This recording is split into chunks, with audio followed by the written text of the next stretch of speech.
샬롬. 오늘은 영상이 잘 녹화가 되지 않아서 부득이하게 다시 목양실에서 영상을 촬영을 해서 올리게 됩니다. 오늘 하나님 말씀은 사도행전 5장 12절에서 26절까지 말씀을 보게 됩니다. 우리가 지금 새벽에 사도행전 말씀을 쭉 살펴보고 있는데요. 사도행전 말씀을 통해서 우리가 깨닫게 되는 것은 이 초대교회의 복음의 능력과 또 성령의 역사가 강하게 일어나고 있다 하는 것이죠. 이 말씀을 묵상하면서 문득 그런 생각을 좀 해봅니다. 우리가 그 초대교회 현장으로 가서 그 현장을 직접 좀 목격해 본다면 오늘 이 시대를 살면서 나태하고 좀 게으른 우리의 신앙들을 좀 다시 한번 수정하고 또 바꿔낼 수 있지 않을까 하는 그런 생각들을 좀 해보게 되는데요. 이전에 어떤 목사님이 자기 교회에 금요기도회가 너무 뜨겁지 못하고 맹숭맹숭해서 뜨겁게 기도하는 한 교회를 우리 성도님들과 함께 방문을 했던 견학을 했던 그런 이야기를 하는 것을 들었습니다. 그 이후에 견학을 다녀온 성도님들이 금요기도회에 열심으로 동참했다 하는 그런 이야기를 들어보았는데요. 초대교회 이야기를 보면서 우리 성도님들도 지금 이렇게 이 시대를 어떻게 보면 좀 이 초대교회 복음과는 좀 거리가 있는 조금은 미지근한 그런 신앙생활을 하고 있다면 이 복음의 현장으로 한번 다녀와 보면 어떨까. 물론 상상 속의 이야기지만 그렇다면 좀 우리가 지금보다는 훨씬 더 뜨거운 믿음을 간직할 수 있지 않을까 하는 그런 생각들을 해보게 됩니다. 그런 생각들을 하면서 오늘 본문을 좀 보게 되는데요. 오늘 본문에 보니까 참 놀라운 복음의 역사들이 일어나고 있는 것을 볼 수 있습니다. 12절 말씀을 보면 사도들의 손을 통해서 민간의 표적과 기사가 많이 일어나고 믿는 사람들이 다 마음을 같이하여서 모이는 그런 모습도 나와 있고요. 14절 말씀을 보면 믿고 주께로 나오는 자가 더 많으니 남녀의 큰 무리다 이렇게 기록을 하고 있습니다. 뿐만 아니라 16절 말씀을 보면 많은 사람들이 병고침도 받고 또 귀신으로부터 자유함을 받는 그런 모습도 나와 있죠. 이 말씀들을 보면 초대교회 복음의 역사는 단순히 영혼 구원의 문제만이 아니고 그들의 육체적인 질병과 또 억압과 또 그런 고통 속에서 참된 자유를 누리는 그런 역사로 함께 했던 것을 볼 수가 있습니다. 그러니 얼마나 뜨겁고 얼마나 강하게 그렇게 복음의 능력들이 나타나고 있는가 하는 것을 우리가 다시 한번 보게 되는데요. 그냥 말씀을 읽는 것 자체로만으로도 충분히 가슴 벅찬 그런 상황이 아닌가 생각이 듭니다. 그래서 그곳을 한번 다녀오면 어떨까 하는 생각이 드는 것이죠.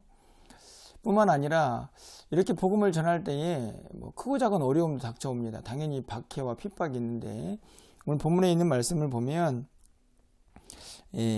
대제사장들과 또 사두개인들, 종교 지도자들이 이 사도들의 이 표적과 기사들을 시기하고 백성들의 그들을 따르자 이 사도들을 이제 옥에 가두게 되죠. 복음의 위기라고 할 수 있는데 그럴 때 어떤 일이 벌어집니까?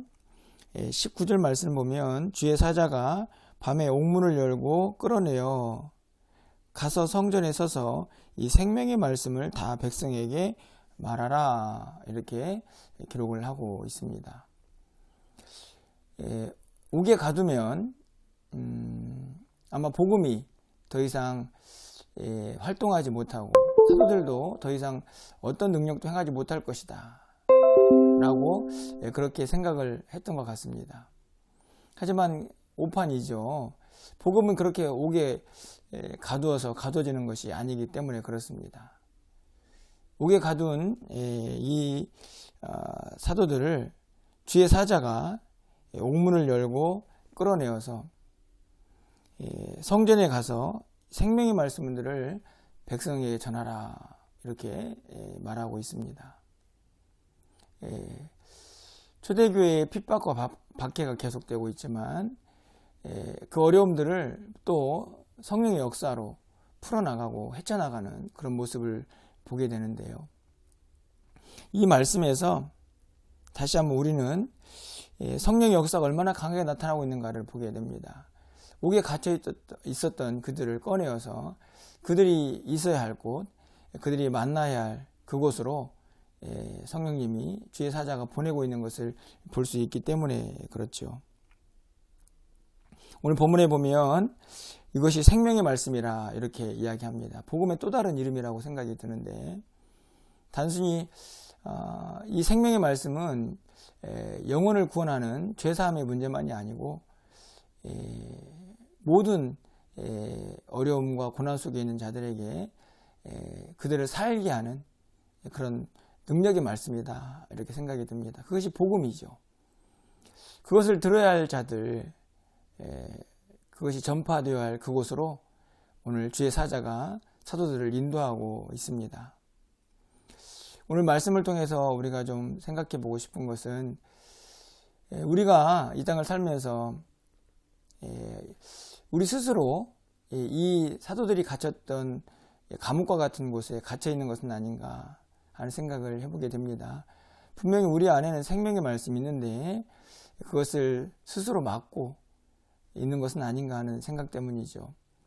때로는 그 감옥이 우리의 바쁜 일상일 수도 있고, 또 때로는 우리의 이 믿음이 없음, 나약함일 수도 있고, 또 때로는 우리의 어떤 성향적인 좀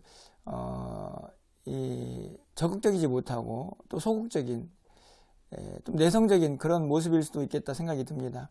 그 어떤 것이든지 간에 혹시나 우리를 가두고 있는 그 무엇인가가 있다면 오늘도 간절히 기도해 보는 것은, 우리에게도 성령님이 역사하셔서 우리가 있어야 할 곳, 우리가 가야 할 곳으로, 또 우리가 만나야 할 사람들을 만나는 그곳에 우리가 또 가야 하지 않을까 하는 생각을 갖는 것이죠. 말씀을 맺으려고 합니다. 오늘 한 날 또 우리가 새로운 날을 시작하게 되는데요. 혹시 내가 만나야 하고 있어야 할 그곳에서, 또 생명의 말씀을 전해야 될 그곳에서 서 있지 못하고 그곳에 가지 못하고 혹시나 무엇인가 갇혀있는 우리의 모습이 있다고 하면 다시 주의 도우심을 받아서 그곳에서 빨리 나오셔서 우리의 그 헌신과 섬김, 또 생명의 말씀이 필요한 그곳에 가서 담대하게 그것을 전할 수 있는 그런 한날이 되기를 소망해 봅니다. 복음은 능력이 있습니다. 늘 말씀을 드리지만 우리는 부족하지만 또 우리를 통하여 일하실 성령님은 권능이시고 또 능력이십니다. 오늘도 그 성령님을 기대하시면서 우리가 갇혀있는 우리의 모든 감옥 같은 그런 현실 속에서 담대히 뛰쳐나와서 복음을 전하고, 또 우리가 만나야 할 사람들, 또 우리가 있어야 할 그곳에서 또 승리하는 우리 모두의 삶이 될 수 있기를 간절히 소망해 봅니다. 오늘은 또 영상이 잘 녹화가 되지 않아서 이렇게 또 급하게 또 녹음을 해서 또 올리게 되는데요. 아무쪼록 오늘 한 날 또 우리의 모든 삶의 여정 속에서 뭐 크고 작은 이런저런 문제들이 있겠지만 잘 이겨내시고, 무엇보다도 성령의 능력으로 그 은혜를 경험하면서 한 날도 승리하는 우리 모든 성도님들 되시기를 간절히 소망합니다. 각자의 자리에서 복음과 함께 성령의 말씀의 능력을 우리가 먼저 경험하고 그 말씀을 지치고 상한 영혼들에게 또 전할 수 있는 그런 한 날 되어서 오늘도 기쁨으로 또 주님과 동행할 수 있기를 주님의 이름으로 간절히 축원합니다.